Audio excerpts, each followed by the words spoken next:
Tengan ustedes muy buena jornada. Vamos a empezar ahora con lo que es la unidad número 7, los éteres. Vamos a ver sus usos, primeramente, en un pequeño video, cómo ha ido evolucionando, y luego vamos a hacer la presentación formal de nuestra unidad, viendo lo que es la nomenclatura, ah, viendo cómo se tiene que nombrar distintos tipos de nomenclatura y distintos tipos y clasificaciones de lo que son los éteres. Veremos también a partir de esta nomenclatura todas las reacciones físicas, veremos las propiedades físico-químicas de estos éteres, ¿no? Y sean ustedes bienvenidos. Vamos a dejarlos a continuación con lo que yo le llamo una pequeña introducción. Éter y su uso como anestésico. Resultan de la unión de dos radicales alquílicos o aromáticos a través de un puente de oxígeno. El origen del éter como anestésico data del año 130 a 200 después de Cristo. Se dio el uso de la esponja soporífera. Paracelso, un genio del Renacimiento, y Raimundo Lulio mezclaban ácido sulfúrico con alcohol caliente, éter sulfúrico, descubriendo que producía un profundo sueño. No obstante, este acontecimiento no fue publicado. Ya en el año 1818, Michael Faraday publica que si se inhala la mezcla de vapores de éter con aire común, se producían efectos similares a los observados por el óxido nitroso, un adormecedor reconocido en la época. Humphrey Davy y Faraday estaban abriendo las puertas al futuro de la anestesia, aunque, como ya le ocurrió a Paracelso, no supieron darse cuenta de la trascendencia del descubrimiento. Es en el año 1842 que se dio un hecho que marcó un hito en el desarrollo de agentes anestésicos para bloquear el dolor de los pacientes, lo cual ayudó a su vez al avance de la cirugía. Es en este año que Crawford Williamson Long extirpó un tumor ganglionar del cuello de un paciente, sin dolor, gracias a la inhalación de éter.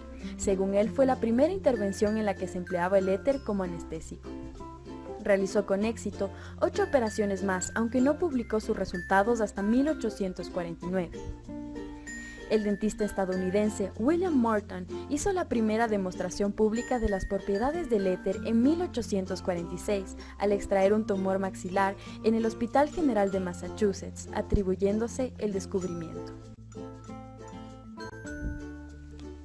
Éteres como anestésicos. Son anestésicos generales que se administran por vía intravenosa o inhalatoria. Los éteres anestésicos constituyen un grupo farmacológico usado para deprimir el sistema nervioso central, de manera que permita la realización de procederes nocivos para prevenir o aliviar el dolor mediante el bloqueo de la conducción nerviosa, cuando se inyecta localmente en el tejido nervioso. Sus efectos varían desde el delirio ninfomaníaco, vómitos, insomnio, irritabilidad. Pone al paciente en un estado de amnesia, analgesia o abolición del dolor, pérdida de conciencia y produce la inhibición de los reflejos, además de relajar los músculos.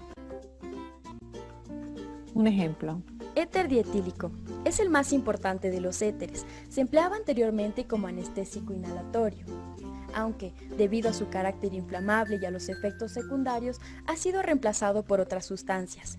El éter dietílico fue un buen anestésico, ya que el pulso cardíaco y respiratorio, así como la presión arterial, permanecen normales durante su aplicación, la cual además es muy sencilla.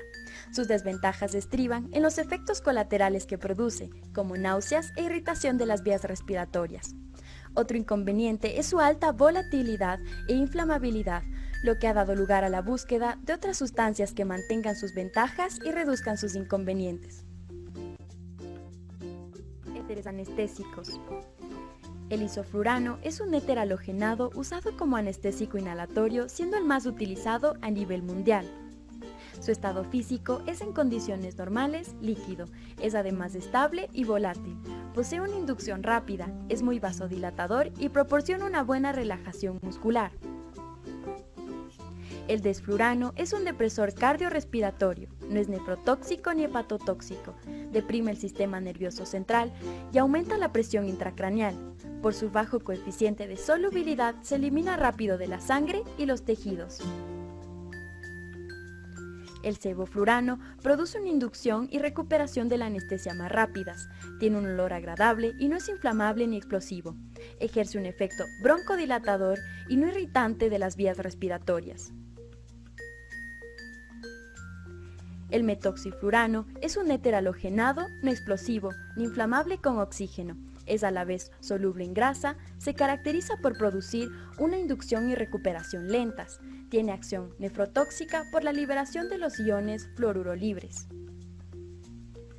Junto con el enflurano y el alotano, reemplazaron a los éteres inflamables usados en los primeros días de la cirugía. El etomidato también es un éter usado en anestesia general. Otros éteres de uso frecuente son el diviniléter y el metilpropiléter. Muchas gracias por su atención.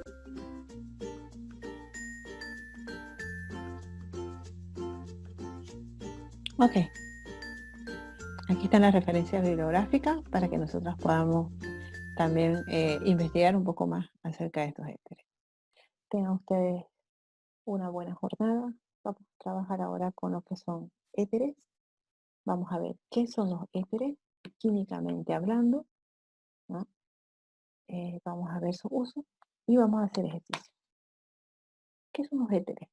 Los éteres se forman por ácidos y alcoholes. Pueden provenir de ácidos alifáticos o ácidos aromáticos. Se nombran como sales, reemplazando la terminación de los ácidos por oato, seguido del nombre de radical alcohol.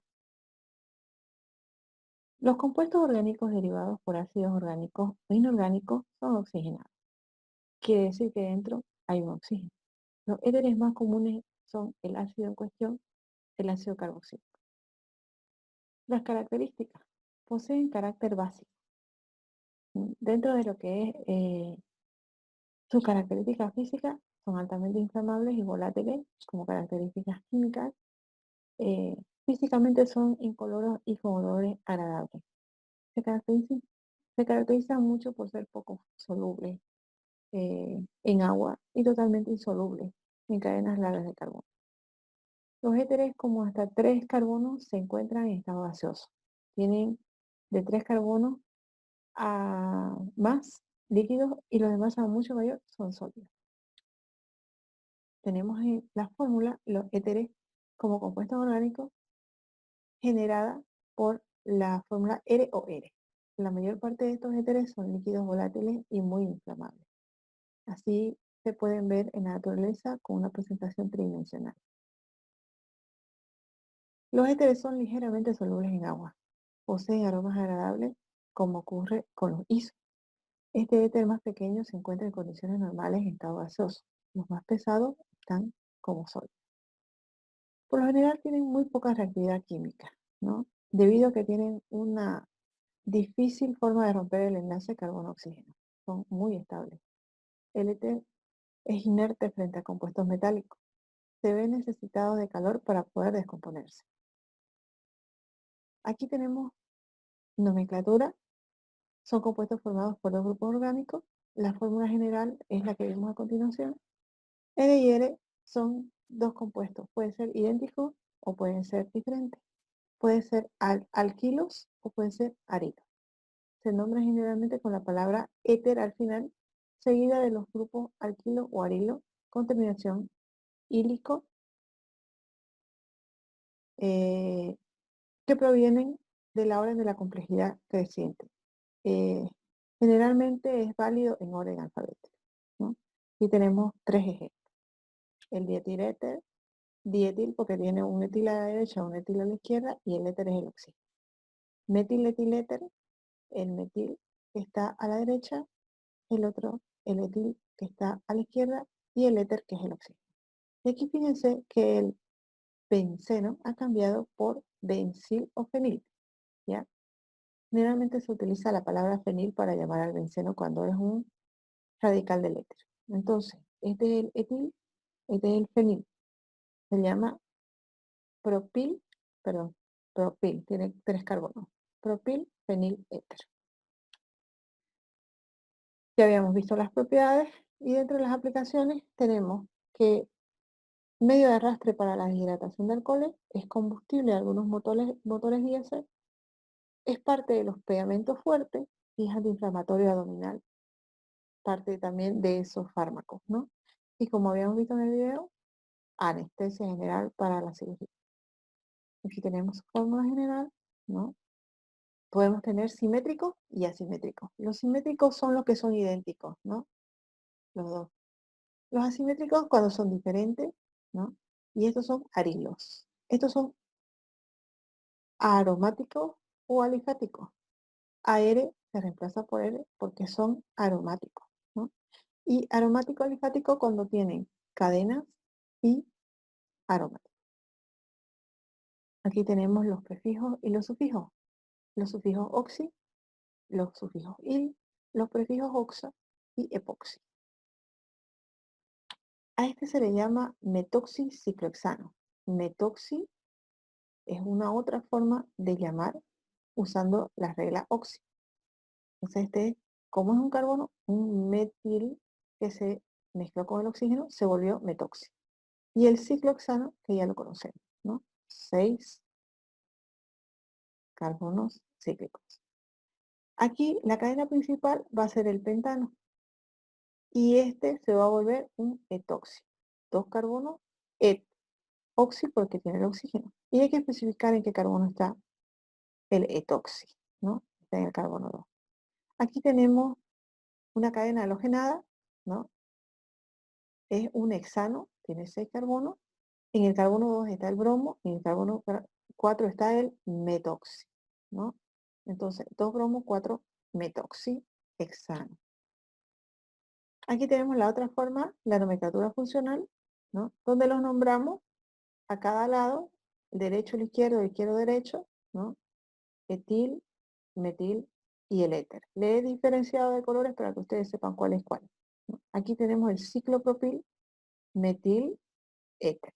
Y aquí tenemos, como son dos idénticos, lo he puesto del mismo color, son dos etiles, el dietiléter, que es inicialmente el compuesto que se utilizaban antes para poder a poner anestesia a las personas que iban a ser operadas, ¿no? Esta es la nomenclatura de éteres cíclicos, ¿no? Oxa, porque tiene oxígeno, y el ciclopropano. Oxa, ciclobutano. Aquí primero vamos a poner en qué carbono está el bromo, y obviamente el carbono 1 siempre va a ser el que tiene el oxígeno, ¿no? Entonces en el carbono 2 hay un bromo, oxa, ciclopentano. Aquí en el carbono 3 hay un metil, entonces 3-metil, oxa, ciclohexano. Hay una nomenclatura epoxi y UPAC, que es cuando el oxígeno está colgando de dos carbonos, que fíjense que anteriormente el oxígeno estaba dentro. Aquí no, aquí está afuera, y está colgando de dos carbonos, ¿ya? Entonces a esto se le llama epoxi. La cadena principal es el butano. Este es un epoxi y está usando o está anclado de dos carbonos, del carbono 2 y del carbono 3. Aquí tenemos diciclo pentiléter como ejemplo, difeniléter, un fenil, otro fenil, dos feniles, difenil, ¿no? Y éter el oxígeno. Las nomenclaturas sustitutivas, multiplicativas, radiofuncionales y de reemplazo, para que ustedes vean la diferencia, aquí le he puesto, ¿no? Como ejemplo. Y ejercicios. Aquí tenemos estos ejercicios, los van a copiar en su cuaderno, los van a poner, le van a poner el inciso que corresponde porque este es tipo examen. Puede ser que a alguno se me ocurra ponerlo al examen, entonces es bueno saber qué se llama, ¿no? Bien.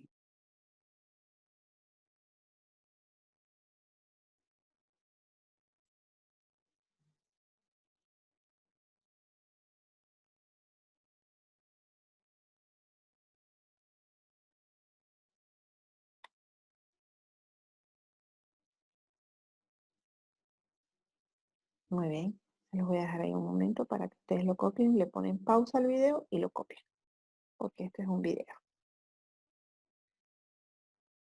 Características, ventajas y desventajas. Son compuestos relativamente inertes. Esa es una ventaja. No reaccionan con sodio metálico. Por otra parte, la mayoría de los compuestos orgánicos son solubles en éter. Por eso es que los vuelve solventes por excelencia, en los cuales se puede llevar a cabo reacciones orgánicas. Se utilizan para extraer compuestos a partir de fuentes naturales. Sus bajos puntos de ebullición permiten que puedan ser eliminados fácilmente por destilación. ¿Qué desventaja tenemos? Los más chiquitos son altamente inflamables. Expuestos al aire pueden contener peróxidos. Estos peróxidos orgánicos, como resultado, de una oxidación. Uno de los más conocidos es el reactivo de Grignard, un compuesto organometálico, ¿no? Que contiene enlaces covalentes entre sus átomos de carbono y estos átomos metálicos. Estos compuestos contienen átomos de carbono nucleófilos, a diferencia de los electrolitos que los hace halogenuros de alquilo. Aquí, por ejemplo, tenemos un éter insoluble, ¿no? Un iodometano, le hemos mezclado magnesio y hemos tenido como resultado un éter soluble, a lo que nosotros le llamamos reactivo de Grignard o Grignard.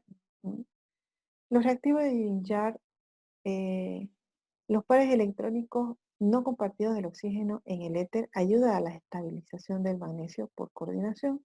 Esa es la función del éter en este reactivo. ¿Cómo preparamos un éter? Nosotros vamos a preparar los éteres a partir de los alcoholes y de los ácidos carboxílicos. Podemos sintetizar alcoholes. Dos alcoholes unidos al ácido sulfúrico, ¿no?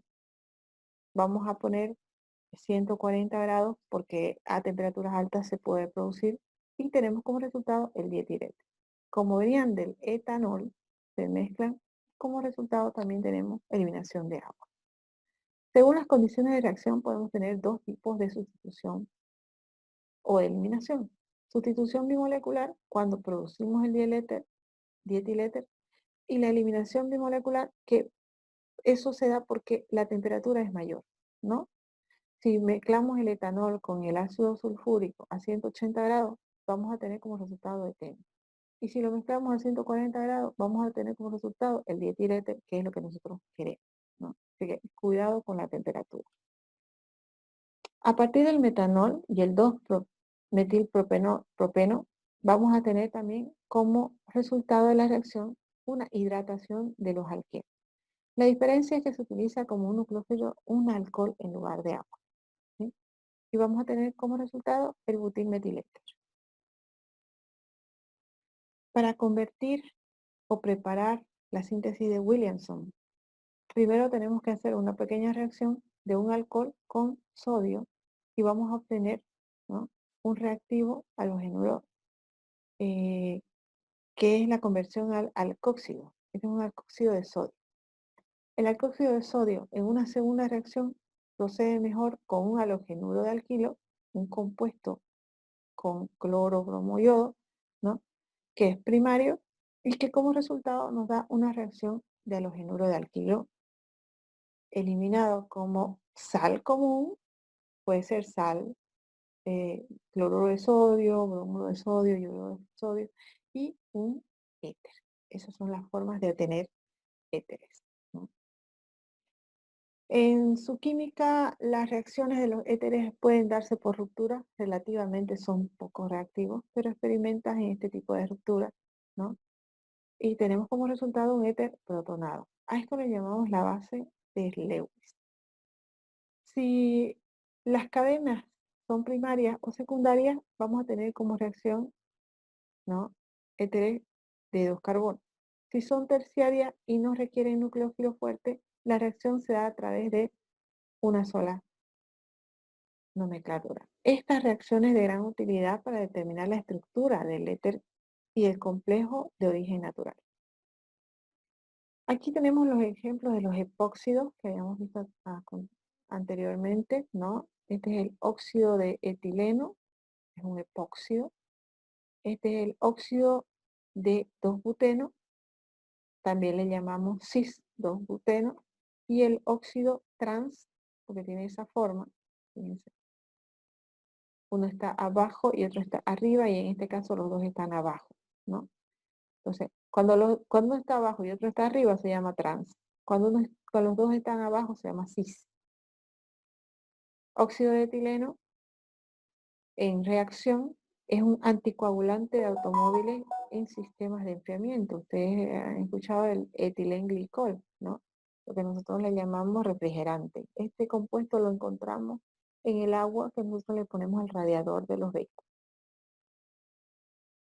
Éteres cíclicos que habíamos visto son solventes de gran utilidad y disuelven compuestos orgánicos, son bastante solubles en agua. Ejemplo, tetrahidrofurano, tetrahidropirano, 1,4-dioxano. Espero haya sido de mucha ayuda esta información y nos vemos en nuestra próxima clase para ver otros tipos de compuestos. Tengan una buena jornada. Hasta luego.